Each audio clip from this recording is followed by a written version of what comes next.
Vous avez-vous déjà demandé à quoi vous carburez? C'est une question qui, au sens figuré, ne symbolise pas tant les gestes que vous posez, mais plutôt ce qui les motive. Bienvenue à l'atelier virtuel qui, cette fois, va traiter des valeurs. Donc, quand on parle de carburant, eh bien, on peut carburer à toutes sortes de choses. Saines, malsaines, consciemment ou pas. Sauf qu'on passe trop peu de temps à s'y intéresser. Et derrière toutes ces motivations, eh bien, se cachent toujours ces fameuses valeurs. Il devrait toujours se trouver nos valeurs les plus profondes.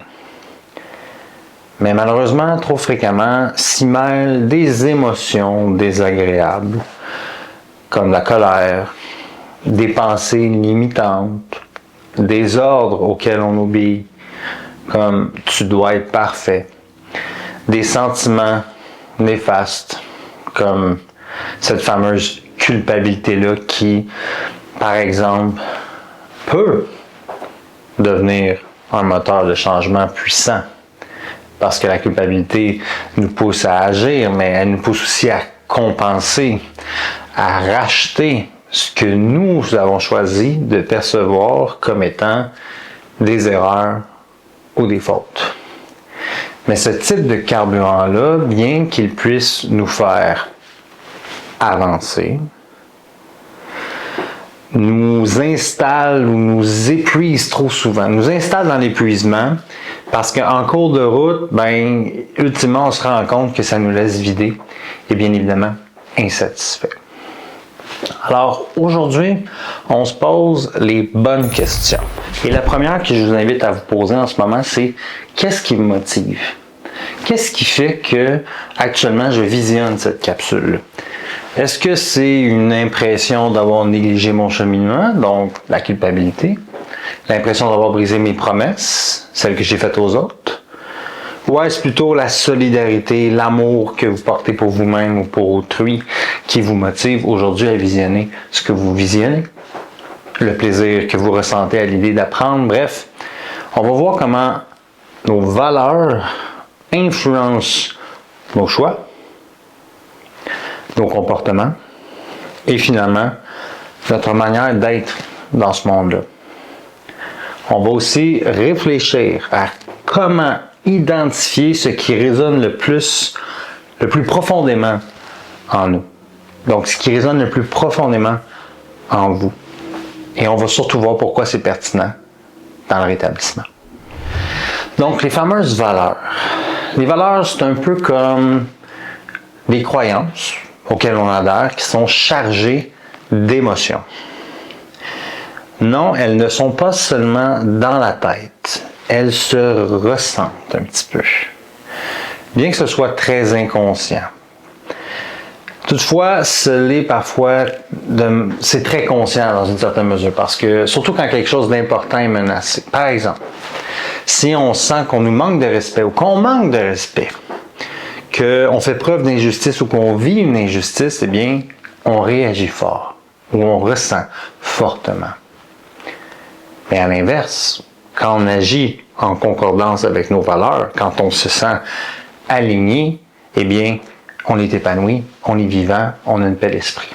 Parce que moi, je me plais à rappeler la chose suivante et je le répète énormément. Dis-moi ce qui est important pour toi, je te dirai ce qui te fait réagir. Et dis-moi ce qui te fait réagir, je te dirai ce qui est important pour toi, et vice-versa.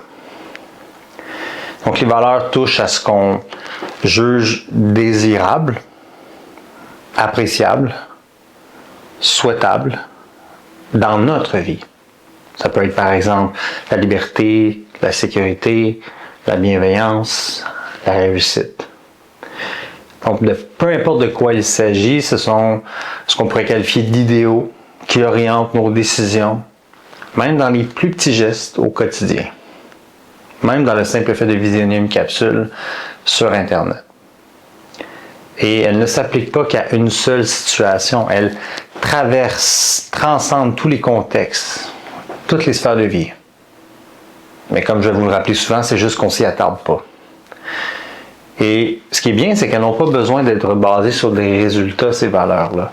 C'est comme une belle analogie qui dit que c'est comme aller vers le nord. Donc, on peut toujours rester fidèle à nos valeurs sans attendre quoi que ce soit, sans qu'il n'y ait des répercussions nécessairement. Comme on peut se diriger vers le nord sans jamais atteindre quelconque destination. Les lieux visités dans notre chemin, sur notre chemin, ne seraient donc que des accomplissements qui sont cohérents avec les valeurs qu'on partage. Et ces valeurs-là, ce sont aussi celles qui nous servent de critères intérieurs en termes de prise de décision. Mais souvent, sans même s'en rendre compte, on évalue les événements ou nos propres choix à travers ces valeurs-là.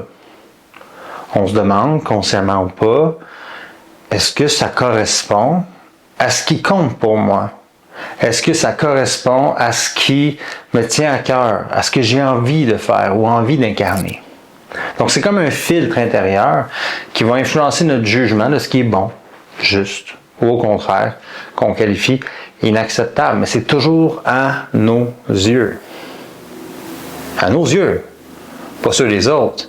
Alors, faites attention à ce que j'appelle les valeurs sexy, celles que la société ou un mouvement politique peut prôner. Ces valeurs-là sont parfois des valeurs qu'on absorbe sans un travail de réflexion authentique et assumé. Okay? Donc, les valeurs, ça gagne vraiment être des choses qui nous appartiennent. Ce n'est pas une compétition. Il faut bien sûr se rappeler aussi que les valeurs ne sont pas toutes au même niveau. Elles forgent ce qu'on pourrait qualifier de hiérarchie intérieure et c'est très personnel. Il y en a que c'est la famille, il y en a que c'est l'argent, il y en a que c'est le succès, il y en a que c'est l'amour, la compassion. Ça peut influencer ce qu'on fait dans la vie, les gens qu'on côtoie, mais il est clair que parfois, il y a deux valeurs qui rentrent en confrontation. C'est ce qu'on appelle un conflit de valeurs. Quand il y a deux choses qui nous tiennent à cœur qui vont peut-être à l'opposé ou on a comme un petit peu de difficulté à faire le choix entre les deux. Et on y est énormément confronté quand on doit cesser une habitude. Et le rétablissement, c'est un peu ça. On essaie de se rétablir de mauvaises habitudes.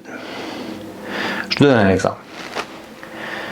Le plaisir, la recherche de plaisir, la recherche de contact humain, de sensations fortes, de sentir qu'on appartient à un groupe, qu'on partage des belles choses avec des gens qu'on aime ou qu'on aime moins. La célébration, tout le côté ludique là, va être confronté quand on arrête notamment de consommer ou de jouer à des jeux de hasard et d'argent ou qu'on arrête de compulser à des besoins comme la santé, le contrôle sur sa vie. Et ça peut nous motiver à arrêter pour reprendre un peu les rênes, tu sais, si je peux me permettre l'expression, de sentir qu'on est au volant de notre propre vie. T'sais. C'est pas qu'on a relayé ces valeurs-là au second rang, c'est juste qu'on a réalisé qu'en termes de moyens, on n'était pas nécessairement dans des gestes qui étaient idéaux pour nous.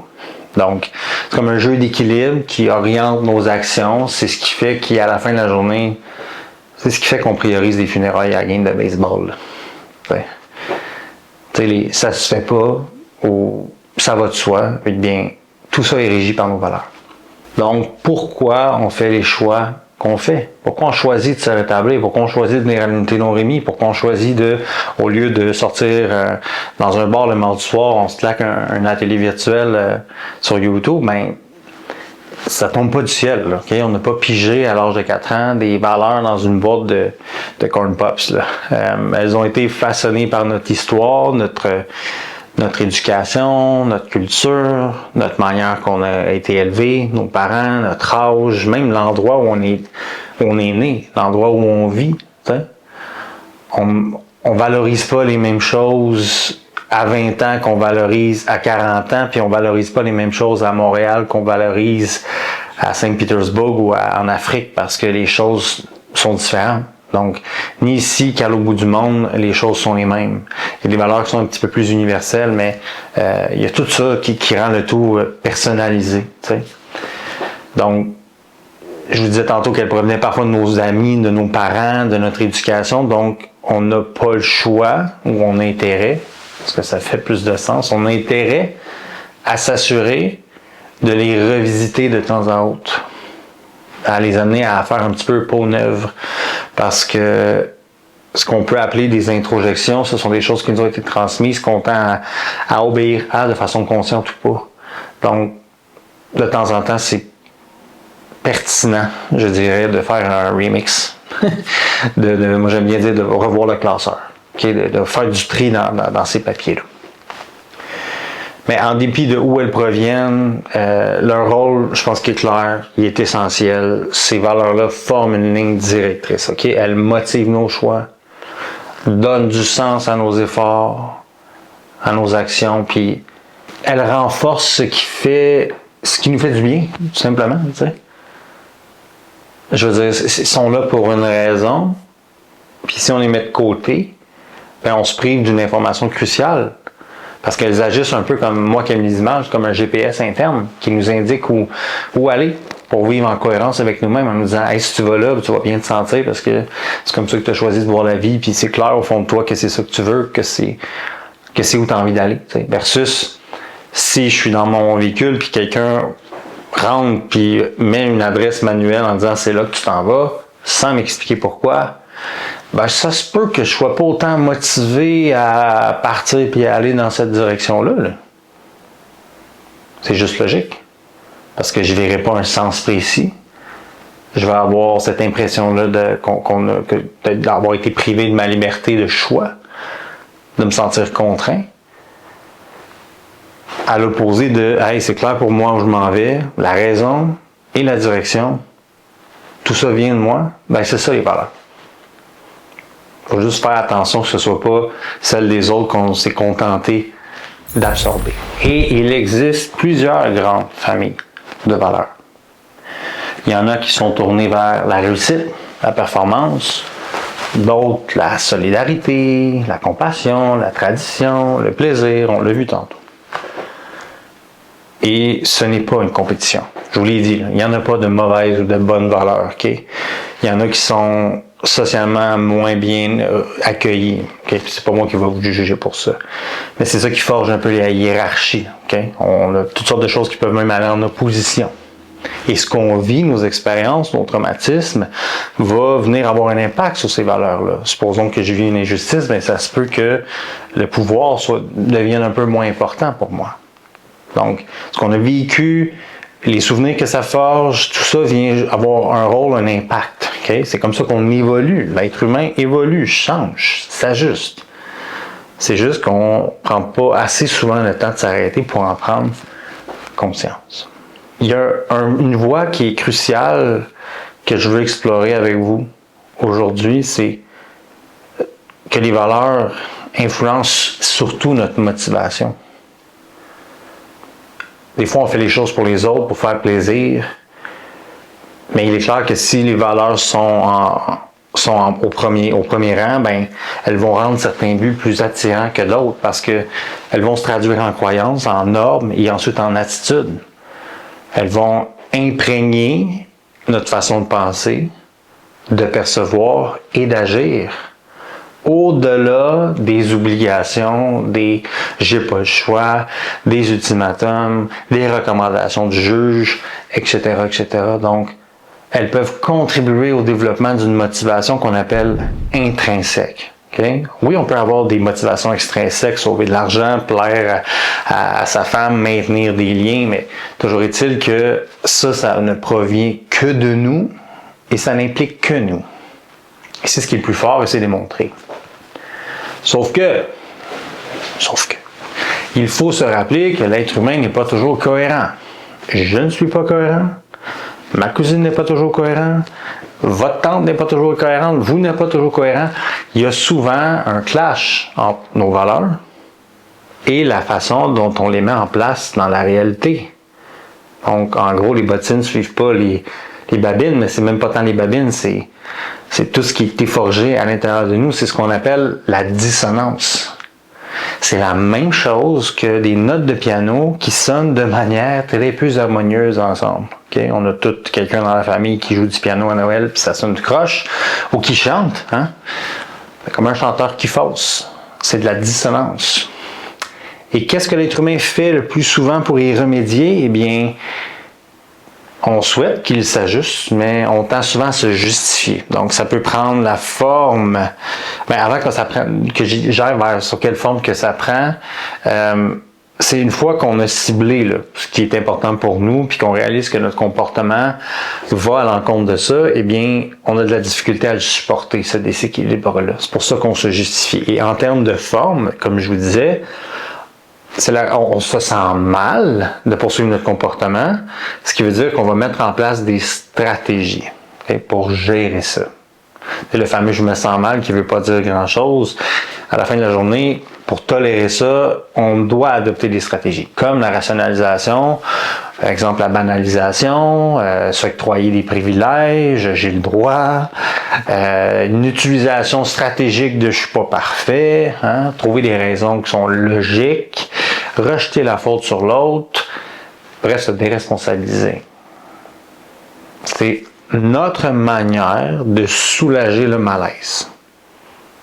On n'est juste pas bien avec nous-mêmes et là, on n'a pas le choix. On se dit, il faut que je réajuste. Il faut se poser la question, si j'agis pas en cohérence avec mes valeurs, est-ce que c'est parce que j'ai ciblé les mauvaises?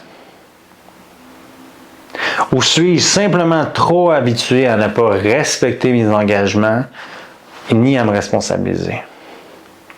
L'un comme l'autre n'est pas excluable, d'où la nécessité, l'importance de revisiter cette boussole-là au besoin. Ça ne nous empêche pas qu'on peut vivre des passes difficiles puis qu'on va continuer de faire des erreurs. Là. C'est parfaitement humain. Mais une fois de temps en temps, quand ça se répète surtout, c'est-à-dire, wow, à un moment donné, c'est une question de discipline aussi. Là. Okay? Puis bien évidemment, il y a d'autres choses qui entrent en ligne de compte. Quand on continue un comportement qu'on sait nocif pour moi, surtout quand la dépendance s'installe. Okay? Mais à la fin de la journée, c'est des circonstances, c'est des opportunités qu'on a de se réajuster. Donc, ça sert à être à l'écoute de ce déséquilibre-là intérieur. Ça peut être un profond vecteur de changement, ça peut être un début à quelque chose de merveilleux. Tu sais. C'est ce qui nous amène à prendre conscience. Est-ce qu'il y a lieu de se rétablir? Est-ce qu'il y a lieu de réparer, corriger, m'ajuster, m'excuser? Donc, d'agir en cohérence avec ce que je juge important. Donc, on pourrait résumer ça en bref, se responsabiliser. Okay? Pas pour les autres, pas juste pour les autres, mais surtout pour soi. Parce que je peux vous jurer qu'il y en a énormément de bienfaits associés au fait de se montrer en harmonie avec soi-même. C'est une quiétude là, à laquelle je vous invite tous à goûter. Okay? Je vous jure que quand on agit en cohérence avec ce qui est important pour nous, il y a quelque chose de beau qui se passe à l'intérieur. On ressent comme une forme de calme, de clarté, une paix indescriptible, comme les tiraillements, ils diminuent, il y a moins de doutes, puis on retrouve l'impression d'être à sa place, de faire ce qu'on a à faire. Pas en fonction de ce que papa et maman disent, mais en fonction de ce que je pense que je devrais faire. Donc, tout devient plus facile, plus simple. Nos gestes se mettent enfin, finalement, à suivre une direction cohérente, puis ça change tout. On y a peut-être jamais goûté. Vous y avez peut-être jamais goûté. Le sentiment d'être en harmonie avec soi-même. Mais ça nous amène aussi à être plus solide face aux défis que la vie va nous envoyer.